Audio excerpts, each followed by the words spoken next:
A study published in the Journal of Happiness Studies found that goal setting and the subsequent achievement of those goals are strongly linked to higher levels of self reported happiness. The process of working towards and achieving goals provides a sense of purpose and fulfillment that contributes significantly to our overall happiness. But here's the catch: setting a goal is just the first step. The real challenge lies in sticking to it and seeing it through to completion. So, why do so many of us find this difficult? Welcome to the Personal Mastery and Growth Podcast, where we explore the keys to unlocking your full potential and living your best life. I'm your host, Jose Johnson. Whether you're looking to make a breakthrough, overcome a challenge, or simply live with greater clarity, joy, and purpose, you'll find the tools and inspirations you need right here. So let's start your journey towards personal mastery and growth right now. Welcome back to the Personal Mastery and Growth Podcast, your go-to resource for practical tips, insightful research, and inspiring stories to help you unlock your full potential. I'm your host, Jose Johnson, and I'm an expert in the fields of mindfulness, mindset, and peak performance, and I am so excited to have you here with me today. And today we're diving into a topic that's crucial for personal and professional growth: goal setting. We're going to unravel why it's important, why most people struggle with it, and how to structure your goals for the best chance of success. So, let's get started. Goal setting. It's something that we all do, consciously or unconsciously, as we navigate through life. But have you ever stopped to consider why we set goals? What is it about this process that's so fundamental to our growth and happiness? Well, let's start with the power of goal setting. The power of goal setting lies in its ability to focus our minds, channel our energies, and mobilize our resources in a directed manner. When we set a goal, we are essentially giving our brain a roadmap to follow, a target to aim for. It's all about transforming a vision into a tangible objective. When we set a goal, we're doing much more than declaring our intentions. We're actually engaging in an act that leverages neuroplasticity, and that's the brain's remarkable ability to reorganize and adapt itself. By setting goals, we're actually creating new neural pathways, making it easier for our brains to process and work towards those objectives over time. Research in the field of psychology constantly shows us that setting goals increases motivation and enhances performance. For example, a study in the Journal of Applied Psychology found that specific and challenging goals led to higher performance than easy or vague goals. Studies in the field of neuroscience have shown that goal setting activates specific regions of the brain associated with decision making and problem solving, such as the prefrontal cortex. These areas become more active when we're focused on achieving specific outcomes. That enhances our cognitive abilities to plan and execute the necessary steps. But the benefits of goal setting extend beyond cognitive improvements. It also has a profound impact on our happiness and overall well-being. A study published in the Journal of Happiness Studies found that goal setting and the subsequent achievement of those goals are strongly linked to higher levels of self-reported happiness. The process of working towards and achieving goals provides a sense of purpose and fulfillment that contributes significantly to our overall happiness. But here's the catch: setting a goal is just the first step. The real challenge lies in sticking to it and seeing it through to completion. So, why do so many of us find this difficult?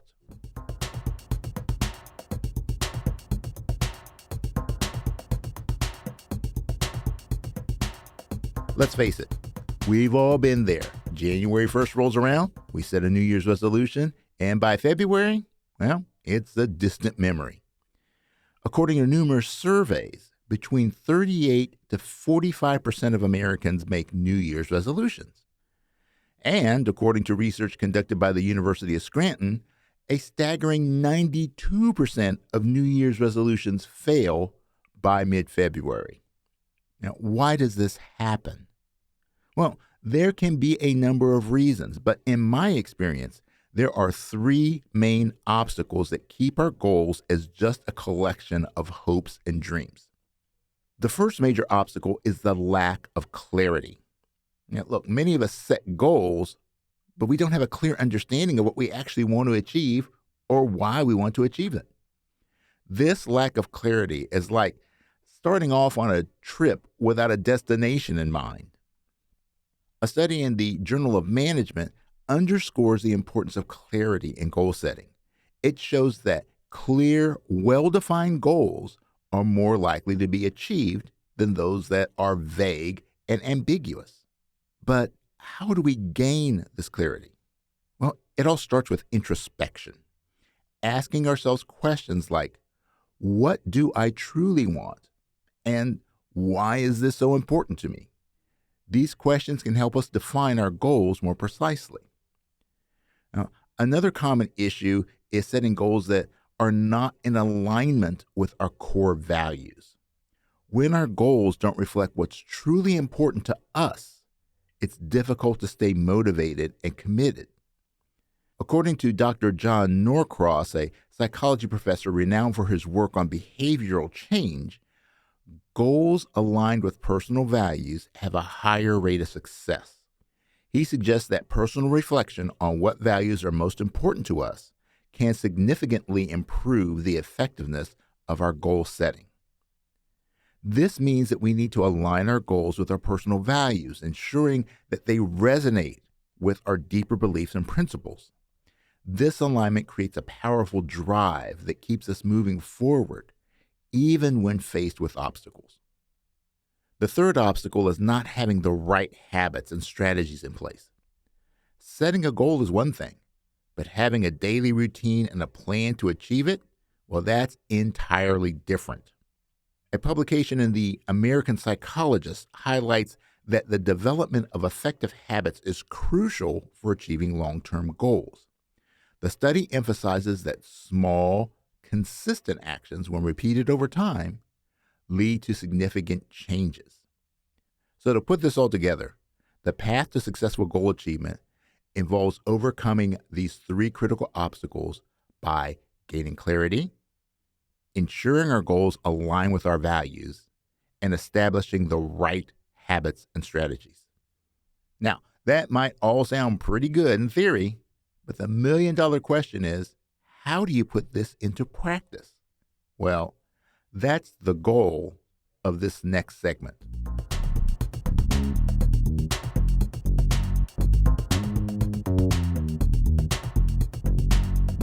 All right, we're back, and it's time to turn our obstacles into stepping stones. Let's dive into practical exercises that will equip you to tackle the challenges that we discussed earlier. Let's start with clarity. One of my favorite coaching tools when it comes to goal setting is to use something that I call the more or less exercise. And here's how it works.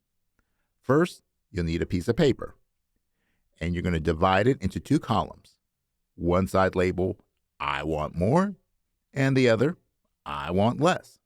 Fill in these columns with the elements of your life that you want to see either increase or decrease. Now, this could range from things like more time with my family to less work stress.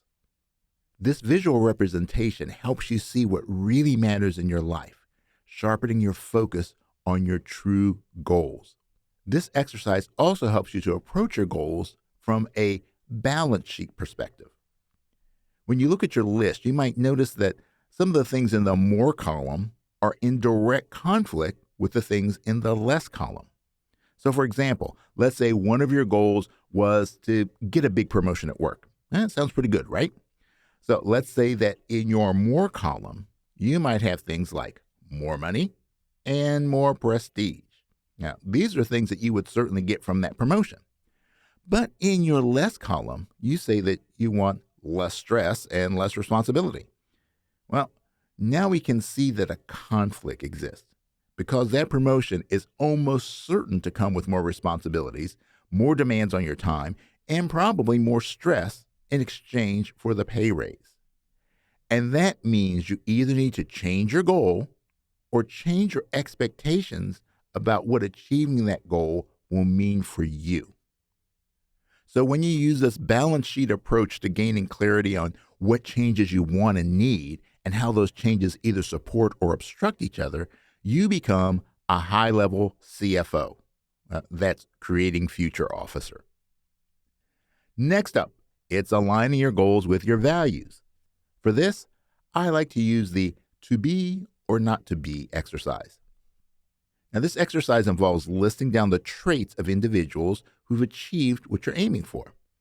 Identify what characteristics, habits, and behaviors they possess and compare those to your own. Now, this reflective exercise allows you to see the gaps between where you are and where you need to be, both in terms of traits and habits. It's about bridging the gap to align your actions with your ultimate goal. So what does this have to do with aligning with your values? Well, I'm glad you asked. Just like with the more or less exercise, your answers will give you insight into whether this is the right goal for you. So let's say, for example, that you love living a free-spirited, bohemian kind of lifestyle, but the traits you need to be successful in your goal are to become more disciplined and committed. Well, those two are a little bit at odds. And if your goal requires you to become someone or to do things that contradict with your love for a vagabond lifestyle, you're going to be unhappy, even if you achieve those goals. So doing the to be or not to be exercise can help you from committing to goals that are not going to help you be the person that you want to be. The third obstacle is not having the right habits in place. Now, when it comes to habits, most of us get derailed on the goal-setting path because we try to create habits that aren't sustainable. You want to get into better shape, so you decide to run. Well, that sounds like a good plan. But here's where things start going wrong. So you're checking out some fitness influencers' posts, and you see that they run 5 to 10 miles every day. Well, that sounds like a good plan too. But you're 50 pounds overweight, and you haven't run since that dog chased you when you were 18. So the plan is good for them, but horrible for you. You might be able to pound out, or in some cases crawl out, 5 miles the first time because you're fired up by enthusiasm. But then reality and the lactic acid kick in. You can barely stand, let alone walk the next day. So you don't run. And your plan to run every day comes to a screeching halt. But there is hope. And this is where the idea of tiny habits comes into play. To use tiny habits, start by identifying the smallest actionable steps that you can incorporate into your daily routine. Now, these should be so small that they require almost no effort, but are still steps towards your larger goal. So, going back to our previous example, if your goal is to run every day, start small by jogging or even just power walking to your mailbox every day. While that alone won't get you to your ultimate objective, it will help you gain momentum and feel a sense of accomplishment. And when that happens, you naturally start doing more and more. So remember, by tackling these 3 areas, clarity, alignment with personal values, and effective habit formation, you set a strong foundation for achieving your goals. Now, if you'd like to take a deeper dive into these strategies and more, check out my free ebook, Life by Design, The Goal Mastery Blueprint.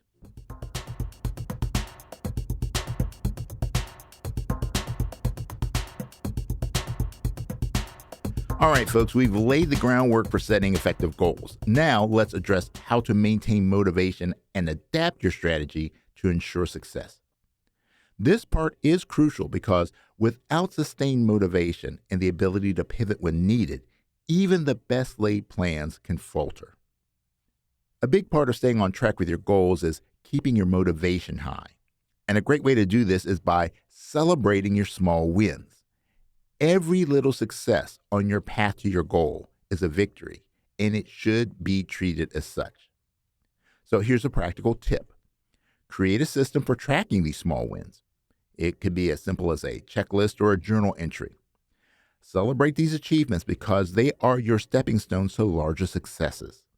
This practice not only boosts your morale, but also keeps you focused and committed to your goals. Now let's talk about the art of flexibility. Look, life doesn't always stick to our plans, and neither should our strategies for achieving goals. It is essential to stay flexible and adapt as necessary. So here's my pro tip.